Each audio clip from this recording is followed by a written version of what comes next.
3 ফেজের লাইনের জন্য 3.5 লক্ষ টাকা লাগছে, আপনি শুরু করতে পারছেন না, অথবা কি করবেন না করবেন নিয়ে ভাবছেন। কিন্তু আমাদের এখানে আপনার বাসাবাড়ির লাইনেই, আপনার দোকানের লাইনেই, যে লাইন যে বিদ্যুতে আপনি ব্যবহার করছেন সেই বিদ্যুতেই 30,000 থেকে ব্যবসার আইডিয়া শুরু। চাকরি বনাম উদ্যোক্তা, আপনি 2 লাইফই পার করে আসছেন, তাই না? আপনি কত বছর চাকরি করছেন? 9 বছর। 9 বছর চাকরি করছেন, আর ব্যবসা করতেছেন 5 বছর, তাই না? আপনার কাছে কি মনে হচ্ছে আসলে চাকরি করা ভালো নাকি ব্যবসা? 4 ফুটের লাইন নামাইতে গেছি 3.5 লক্ষ টাকা আমার কাছে চা। 3.5 লক্ষ টাকা যদি আমি 4 ফুটের লাইন নামাই তাহলে মেশিন কিনবো কি দিয়ে? শীতে নতুন কিছু উদ্ভাবন উদ্যোগী তো 2 ভাই আসছে, উনি একজন উদ্যোক্তা, অলরেডি চা পাতার ব্যবসা করছেন এবং চাকরিও করছেন 9 বছর। চাকরি ভালো নাকি ব্যবসা, ওনার কাছ থেকে আমরা বিস্তারিত শুনবো। পাশাপাশি আমাদের এখানে যে 3 মাথার ম্যাজিক মেশিন সেটা নিয়েছেন, সেটা নিয়ে ওনার ব্যবসায়িক পরিকল্পনা কি সে বিষয়ে বিস্তারিত কথা হবে ভাইয়ের সাথে। আপনার নাম পরিচয়টা বলে। মোহাম্মদ তোফাজ্জল ইসলাম। হ্যাঁ, আখাউড়া।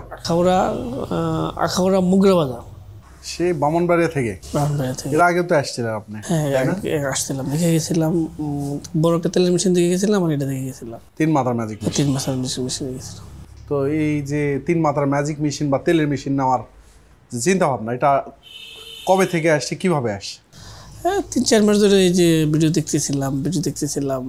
আমার একটা মুদি দোকান আছে, সেই মুদি দোকানে পাশাপাশি কি করা যায় চিন্তা ভাবনা নিচ্ছি। আমার একটা জায়গা আছে, গোডাউনও আছে, সেখানে চিন্তা করলাম একটু কীভাবে বাড়ানো যায় ব্যবসা বাণিজ্য। তখন চিন্তা করলাম, আপনার এই ভিডিওগুলো দেখলাম, আপনি বিভিন্ন জায়গায় যান, গিয়ে সেটা প্রদর্শন করেন, তখন চিন্তা আসলো দেখি গিয়া, পরে একবার দেখে গেলাম, এখন ইনশাল্লাহ নিয়ে যাব। আচ্ছা, আপনি ওনার কে হন? আমার পাশেই সাথে থাকে, ওনাকে নিয়ে আসছে। ওনাকে নিয়ে আসছি। আলহামদুলিল্লাহ। তো আপনি মুদি দোকানের পাশাপাশি এই যে নতুন কিছু করা, হ্যাঁ, এটা কিন্তু বিশাল ব্যাপার। আপনাদেরও বলছি, মানে যেটা করছি আমরা সেটাই করে যাচ্ছি আজীবন। কৃষকই থাকবে, মুদি দোকানদার দোকানেই থেকে যাবে সারা জীবন। মানে এরকম একটা গণ্ডি পেরিয়ে আমরা বের হয়ে যেতে চাই যে আমরা সবাই উদ্যোক্তা হতে চাই। উদ্যোক্তা এবং মুদি দোকান দেওয়ার পর আমরা নিজেকে উদ্যোক্তা বলবো কিনা, আসলে এটা বলা খুব উদ্যোক্তা মানে খুব একটা শোভনীয় নয়। উদ্যোগ গ্রহণ করার জন্য এই যে এখন আপনি যে মেশিনটা নিলেন, নিয়ে যদি মানুষের ভাঙানোর কাজ করেন তখনও উদ্যোক্তা আমরা বলবো না। কিন্তু যদি আপনি এখান থেকে যে 3 মাথার ম্যাজিক মেশিনে হলুদ মরিচ মশলা হয়, বেসন হয়, আটা হয়, ঠিক আছে, চাল হয়, সেগুলো যদি প্যাকেট করে বাজারজাত করা শুরু করেন তখন একটা আপনি ভালো উদ্যোক্তা। আমার আবার আছে কিন্তু ওই চা পাতার ব্যবসা করি, এটা লাইসেন্স আছে, সরকারি লাইসেন্স। তাহলে তো আপনি একজন ভালো উদ্যোক্তা। এটা আছে, তারপরে এই জন্য এটা নিচ্ছি, আর সরিষার তেল লাগে নিচ্ছি। সরিষার তেল, এই দুটো বাজারজাত করবেন। কতদিন হলো চা পাতা চা পাতা? আজকে 4-5 বছর ধরে। তো তাহলে তো আপনার মার্কেটিং এর লোক থাকার কথা। মার্কেটিং আমরা ভাই আছে 2 জনে, এরা করতেছে, এরা যাইতেছে, নিজস্ব বাড়িতে করতেছি, বাড়ির থেকে সেটা সাপ্লাই করতেছে। তো আসলে আমার এখানে যারা আসে সত্যিকারেই উদ্যোক্তা মনোভাব নিয়ে আসে। দেখেন, এটা আমি জানি না, উনি মুদির দোকানের পাশাপাশি আপনি ইয়েও করছেন, চা পাতার ব্যবসা। তো কি ব্র্যান্ডের নাম কি? বন্ধন টি হাউস, 5 তারা টি হাউস, বন্ধন চা পাতা। বন্ধন চা পাতা, আচ্ছা, এটি খুবই ভালো। তো আপনার মুদি দোকান কত সালে করছেন? মুদি দোকান 5 বছর হয়েছে। 5 বছর। তার আগে কি করতেন? একটা কোম্পানি চাকরি করতাম, স্কয়ার কোম্পানি, স্কয়ার টয়লেটিসে। সেখান থেকেই প্ল্যান আসছে, স্কয়ার টয়লেটিস থেকে প্ল্যান আসছে একটা মুদি দোকান দিব বা একটা ব্যবসা দিব।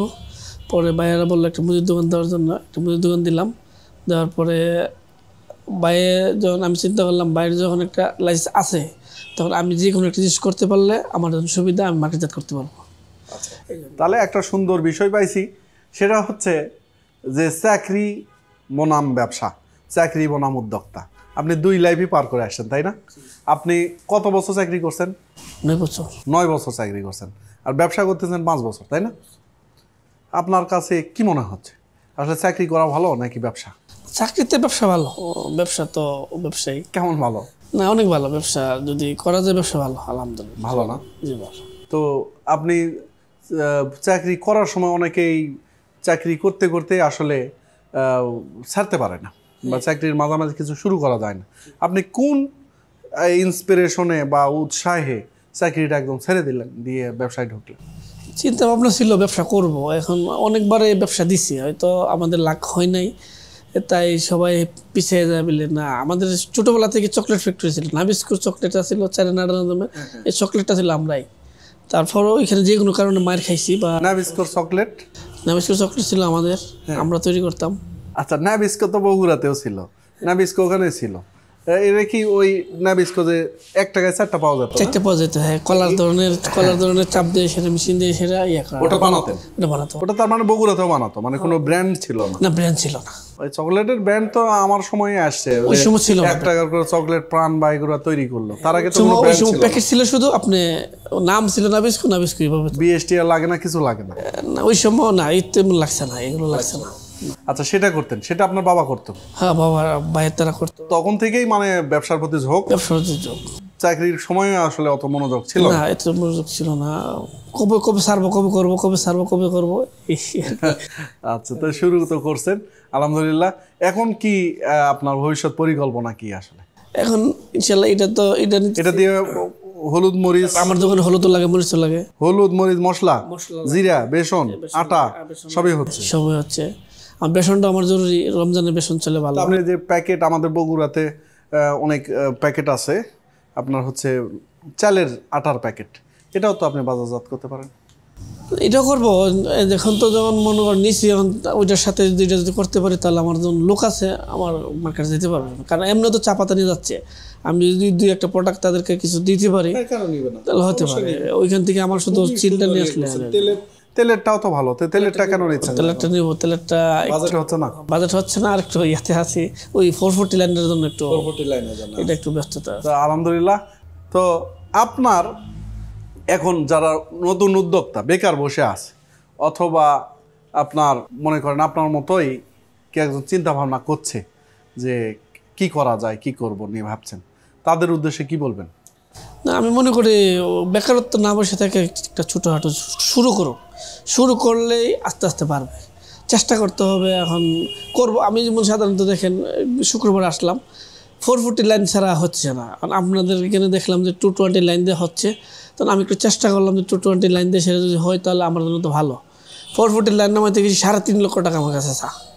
3.5 লক্ষ টাকা যদি আমি 440 লাইন নামাই তাহলে মেশিন কিনবো কি দিয়ে, তারপরে আমি করবো। তার জন্য এইরকম জন্য একটু সুবিধা আছে, 220 ঘরের বাড়িতে সুবিধা আছে, তাহলে এরকম মেশিন দিয়ে ব্যবসা করতে পারে। ছোটো ছোটো মেশিন আছে, ছোটো ছোটো মেশিন দিয়ে ব্যবসা করতে পারে, সম্ভব। 3 ফেজের লাইনের জন্য 3.5 লক্ষ টাকা লাগছে, সেই জায়গায় আপনি শুরু করতে পারছেন না, অথবা কি করবেন না করবেন নিয়ে ভাবছেন।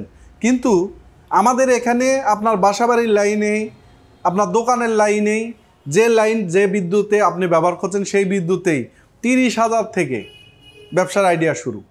30,000 থেকেই ব্যবসার আইডিয়া শুরু। এরকম অনেক রকম ব্যবসার আইডিয়া রয়েছে, বিভিন্ন রকম মেশিন রয়েছে, হলুদ মরিচ মশলা করার মেশিন, ভুসি মেশিন, তারপর তেলের মেশিন সহ বিভিন্ন মেশিন রয়েছে। আপনি বসে না থেকে কিছু একটা শুরু করুন। শুরু করা হচ্ছে সফলতার মূল মন্ত্র। যে কোনো কিছু দিয়ে শুরু করুন। বসে থাকতে থাকতে আপনার জীবনটা একসময় শেষ হয়ে যাবে, আপনি আর শুরু করতে পারবেন না। সফলতার প্রথম স্টেপ শুরু করা। তো সুন্দর কথা বলেছেন যে আসলে শুরু করা উচিত। দোয়া রাখি আপনার জন্য, দোয়া রাখবেন যারা নতুন উদ্যোক্তা হতে চায় তাদের জন্য, যাতে সুন্দরভাবে কাজ করতে পারে। আর আমাদের জন্য দোয়া রাখবেন। সোর্স অফ অ্যাগ্রো দেশের বিভিন্ন জায়গায় আমরা উদ্যোক্তা তৈরিতে কাজ করছি। এখন দোকানি তারা হচ্ছে উদ্যোক্তা, কৃষক সে হচ্ছে উদ্যোক্তা, বেকাররা যারা আসছে তাদের কর্মসংস্থান হচ্ছে। গোটা বাংলাদেশে আমরা ছড়াই দিচ্ছি আলহামদুলিল্লাহ। এভাবেই আমরা গোটা বাংলাদেশকে এক ধাপ এগিয়ে নিয়ে যেতে পারবো। দোয়া রাখবেন আমাদের জন্য, আপনাদের জন্য দোয়া রাখি। ওয়ালাইকুম আসসালাম।